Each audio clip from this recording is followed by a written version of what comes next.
ছোট্ট কন্যাটি, যার বয়স মাত্র 7 বছর, তার সঙ্গে গোটা পৃথিবীর সবচেয়ে নোংরা বিশ্রী কাজ করে ওই আসামি ইতিমধ্যে স্বীকার করেছেন ওই ছোট্ট কন্যার সঙ্গে বালাৎকার এবং বালাৎকারের পরে নির্মমভাবে তাকে শেষ করে দেওয়া হয়েছে।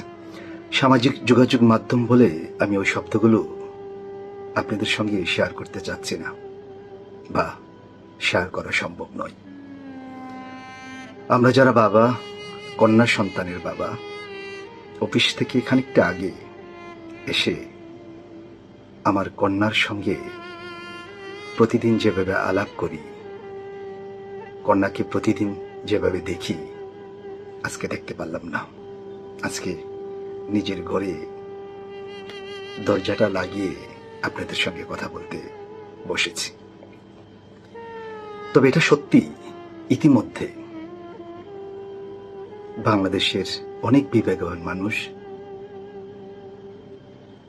রাজনীতি ব্যক্তিদের কন্যা সন্তান, যিনিরা গণমাধ্যমে বা সামাজিক যোগাযোগ মাধ্যমে সোচ্চার, তিনিরাও এমন নির্মম, এমন বর্বর হত্যাকাণ্ডের বিরুদ্ধে প্রতিবাদ জানাচ্ছেন।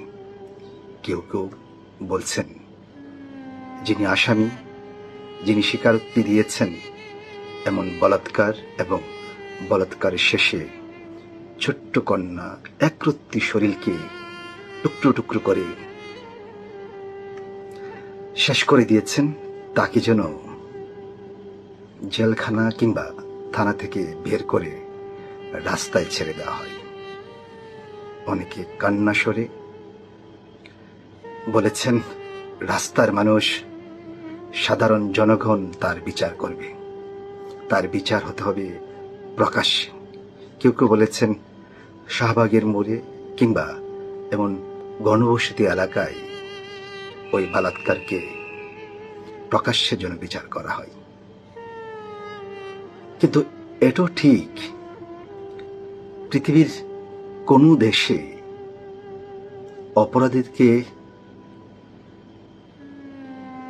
চিরতরে শেষ করে দিয়ে ওই অপরাধ কোনোদিন পুরোপুরি নির্মূল করা যায় না, ওই অপরাধ পুরোপুরি শেষ করে দেওয়া যায় না। ভারতে গত 5 বছরে এরকম বলাৎকারের ঘটনায় প্রায় 20 জন মানুষকে বন্দিশালা থেকে কিংবা থানা থেকে বের করে এনে প্রকাশ্যে রাস্তার পাশে পিটিয়ে শেষ করে রাস্তার বিভিন্ন গাছ, বৈদ্যুতিক খুঁটির মধ্যে রাখা হয়েছে। ভারতে কি বালাৎকার শেষ হয়ে গেছে? বালাৎকার পুরোপুরি বন্ধ হয়ে গেছে? বন্ধ হয়নি। আসুন বাংলাদেশের কথা। বাংলাদেশে আজ থেকে 8-10 বছর আগে বিশেষ করে শিশুর সঙ্গে যে বালাৎকার ঘটনা হয়েছে, বালাৎকার যিনিরা করেছেন তাদেরকে নির্জন কোনো জায়গায় জীবনটা কেড়ে নিয়ে বুকের মধ্যে লিখে দেওয়া হতো হারকিউলিস, কিংবা লিখে দেওয়া হতো দর্শক সাবধান, পরবর্তীতে আপনার দশা এরকম হবে। এরকম চিরকুট লিখে লিখে অনেকের শেষ করে দেওয়া হয়েছে। বালাৎকার কি শেষ হয়েছে? শেষ হয়নি। বন্দুকের গুলি দিয়ে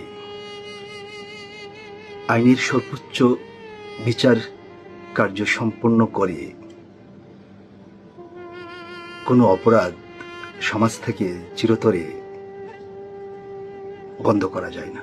তবে সঠিক সময়ে নির্ধারিত সময়ে যখন বিচার কাজ সম্পূর্ণ হয় এবং আসামিদেরকে বিচারের কাঠগড়ায় দাঁড় করিয়ে ওই আসামিদেরকে সর্বোচ্চ শাস্তি নিশ্চিত করা হয়, নিশ্চয়ই সমাজে অপরাধী যারা আছে, যারা অপরাধী এখানে পুষে বেড়ান, তাদের মধ্যে খানিকটা ভয়ভীতি বিরাজ করে। কিন্তু দেখবেন যারা অপরাধী তারা একেবারে আহমক নয় কিংবা চরমভাবে প্রতিবন্ধী ব্যক্তি নয়। সুস্থ ব্রেন,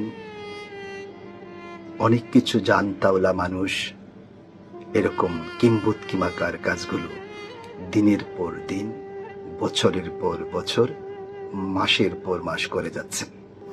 শিশুরা অনেক ক্ষেত্রেই এরকম বলাৎকারের বিরুদ্ধে সোচ্চার হতে পারে না, এমনকি গড় বাহির থানা আদালত পর্যন্ত ওইসব ছোট্ট ছোট্ট শিশুরা অকপটে ঘটনার বিবরণ বলতে পারে না।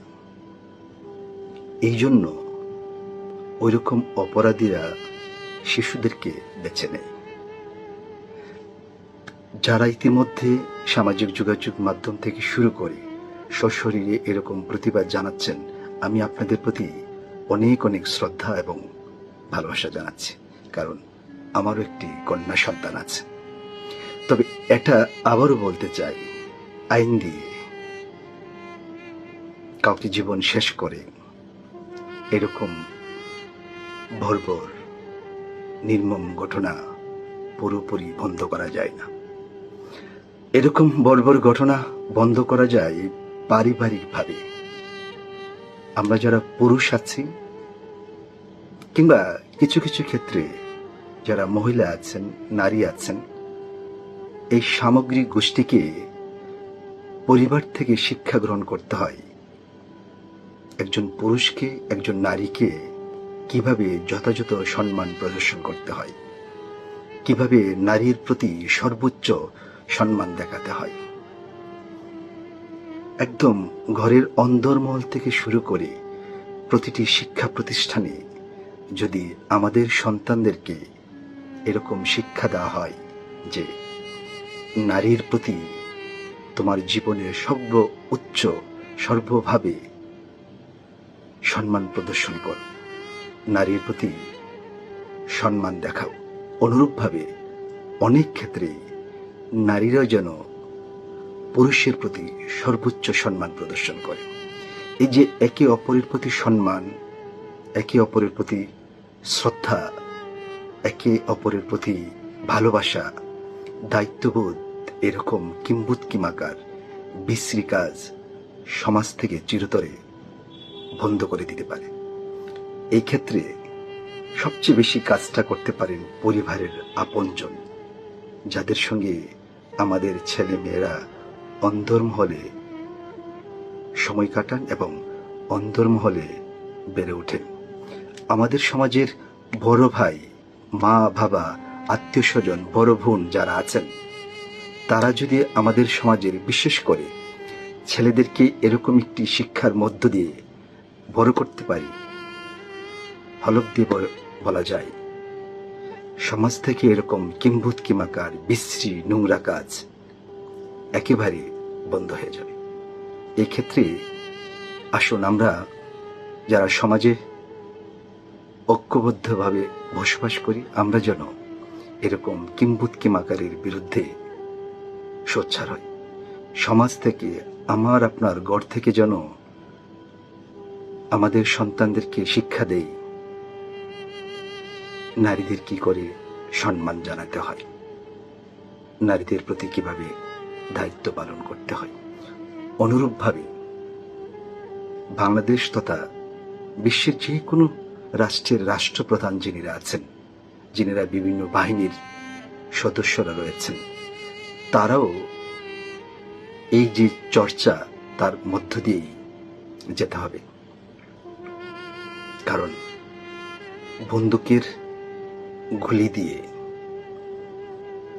বিচার করে এরকম সহিংসতা কখনো বন্ধ করা সম্ভব নয়।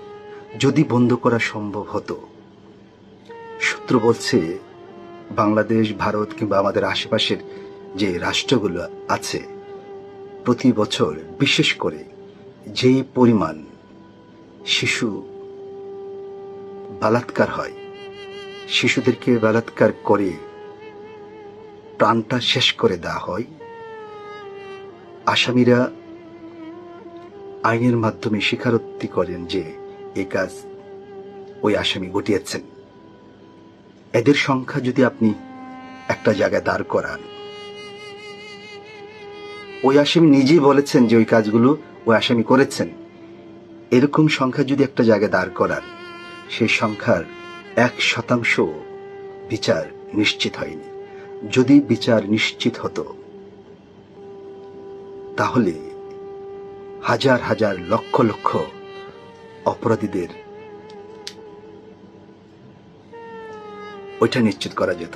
সামাজিক যোগাযোগ মাধ্যম বলে আমি শব্দগুলো আর বলছি না, মানে তাদের জীবনটাকেও শেষ করে দেওয়া হতো। কই হচ্ছে? নিশ্চয়ই না।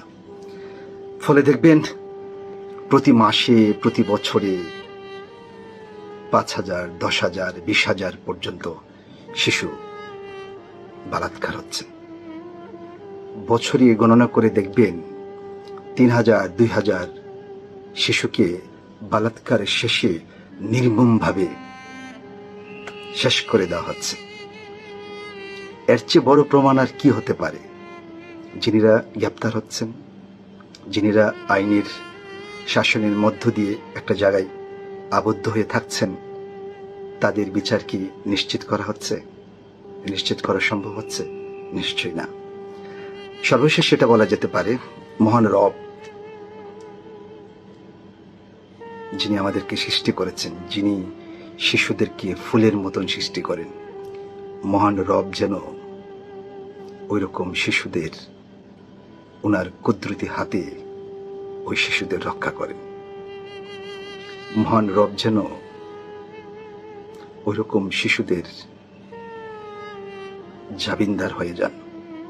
মহান রব যেন ওই রকম শিশুদের প্রতি বালাৎকার যারা করছেন, যারা বালাৎকার শেষে এরকম হত্যাযজ্ঞ চালান, তাদেরকে যেন নিমিষেই শেষ করে দেন।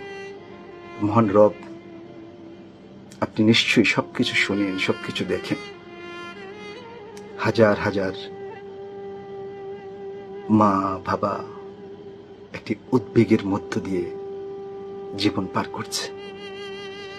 আমার সন্তান, যারা শুনছেন তাদের সন্তান কিভাবে সিঁড়ি দিয়ে নামবে, কিভাবে অন্দরমহলে এক রুম থেকে আরেক রুমে যাবে, কিভাবে সড়ক দিয়ে হেঁটে স্কুলে যাবে, কিভাবে সড়ক ধরে ধরে মাদ্রাসায় যাবে, মাদ্রাসা থেকে বাসায় আসবে, স্কুল থেকে বাসায় আসবে।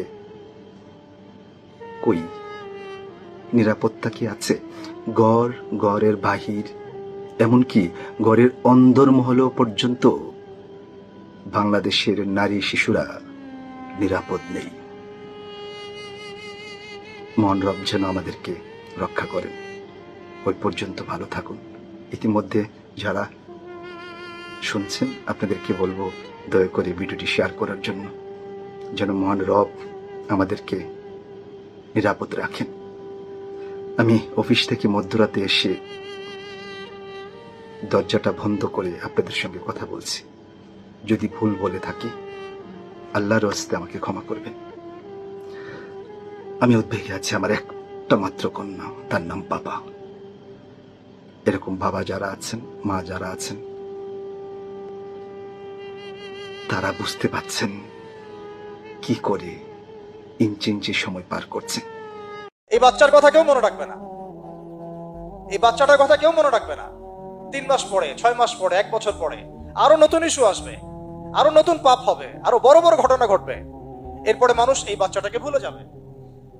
এই বাচ্চাটা কি তার মৃত্যু যন্ত্রণা ভুলতে পারবে? তার সম্মানহানি ভুলতে পারবে? তার পিতামাতাকে ভুলতে পারবে? এখন প্রশ্ন হচ্ছে, তার পিতাকেও যদি আমরা জিজ্ঞাসা করি, ইসলামে রেপের শাস্তি হচ্ছে মৃত্যুদণ্ড, আর ব্যভিচারের শাস্তি হচ্ছে অর্ধেক কোমর পর্যন্ত পুঁতে পাথর নিক্ষেপ করে হত্যা করা। এবং বিবাহিত ব্যক্তি হলে এই শাস্তি, অবিবাহিত হলে 100 বেত্রাঘাত, 1 বছরের নির্বাসন এবং সমাজ থেকে বয়কট করা। আর ধর্ষণ হলে সরাসরি মৃত্যুদণ্ড। 3 মাস সময় লাগার কথা না, 3 দিনের মধ্যেই করা সম্ভব।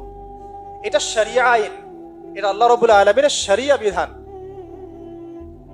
এখন তারাও কি এটাতে রাজি হবেন? যারা শোক প্রকাশ করছেন তারা কি এই বিধানটা কার্যকর করতে রাজি হবেন?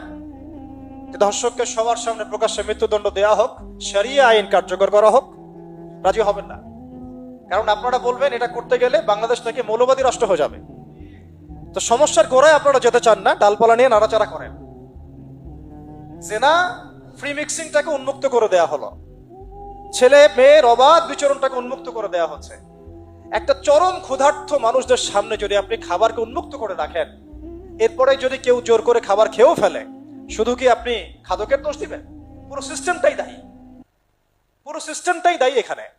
আপনি নারী পুরুষকে অবাধ মেলামেশা দিয়েছেন, ফ্রি মিক্সিং এ দিয়েছেন, একদম ছোটবেলা থেকেই, স্কুল লাইফ থেকে, কলেজ লাইফ থেকে, ইউনিভার্সিটি লাইফ থেকে, জব সেকশনে, এমনকি রাজনীতি করতে গেলেও কর্পোরেট সেকশনে, ব্যবসায়িক সেকশনে, অফিস আদালতে, সব জায়গায় ফ্রি মিক্সিংকে অবাধভাবে আপনি উন্মুক্ত করে দিয়েছেন, আমরা উন্মুক্ত করে দিয়েছি।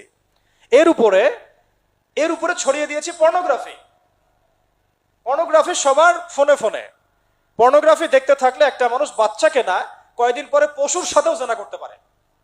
যদি সামনে দেখেন যে মানুষ পশুর সাথে জেনা করেছে, আপনারা অবাক হতে পারেন, আমি অবাক হব না। কারণ পর্নোগ্রাফি মানুষকে পশুর সাথেও জেনা করতে শেখাবে। বাচ্চা তো কিছুই না। এর উপর আছে বিবাহ বহির্ভূত সম্পর্ক, ব্যভিচার, জিনা, ফ্রি মিক্সিং, ভ্যালেন্টাইন্স ডে মতো দিবসগুলো পালন করে ছেলে মেয়ের অবাধ মেলামেশা। আর এই জেনাগুলোকে আমরা বলছি গাছে আসার গল্প, যেখানে ওর উপরে 100 বেত্রাঘাতের শাস্তি অলরেডি মজুদ হয়ে গেছে। আর কতগুলো যে জেনা হয়েছে এটা তো আল্লাহ পাক ভালো জানেন। একটা দুইটা তো করে নাই, একটার পর একটা চেঞ্জ করেছে। বিবাহিত ব্যক্তি পর্যন্ত অন্যের স্ত্রীর সাথে জেনা করেছে। আর এটা তো ধর্ম তো অনেক বড় বিষয়, ধর্ম তো অনেক বড় বিষয়। এটা তো একটা মানবতা বিরোধী অপরাধ, এটা তো একটা মানবতা বিরোধী অপরাধ। এখন সমস্যা কি এক কেন্দ্রিক? এটা বহুমুখী সমস্যা। ফ্রি মিক্সিং রেখেছেন, পর্ন চালু করে দিয়েছেন, এবং সবচেয়ে বড় কথা এর শরঈ বিচারটুকু নিশ্চিত হচ্ছে না। তাহলে সমাজের মধ্যে এগুলো কমবে না বাড়বে? সিম্পল, সমাজের মধ্যে এগুলো বাড়বে।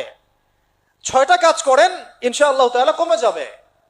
প্রথমত শরঈ পর্দা নিশ্চিত করেন, দ্বিতীয়ত ফ্রি মিক্সিং বন্ধ করে দেন, তৃতীয়ত আপনারা জেনার শাস্তি চালু করেন, চতুর্থত সমকামিতা বন্ধ করেন, এলজিবিটি বন্ধ করেন, পঞ্চমত ব্যভিচারের যে রজম শাস্তি চালু করেন, শরঈ বিধান চালু করেন, পর্ন সাইটগুলোকে বন্ধ করে দেন, এবং সমাজে তাকওয়া নৈতিকতা শিক্ষাটাকে বাড়িয়ে দেন। দেখেন সমাজে জেনা কমে না বাড়ে। কিন্তু কেউ এই সমস্যার গোড়ায় যাবে না। একটা ইস্যু আসবে, একটা ইস্যু যাবে। আজকে আপনার বোন তো কালকে আমার বোন, কালকে অমুকের বোন, কালকে তার মেয়ে, নিজের ঘর পর্যন্ত চলে আসছে। আর কয়টা রিপোর্টই বা আমাদের সমাজের সামনে আসে? যে কয়েকটা রিপোর্ট সামনে এসেছে এগুলো 50%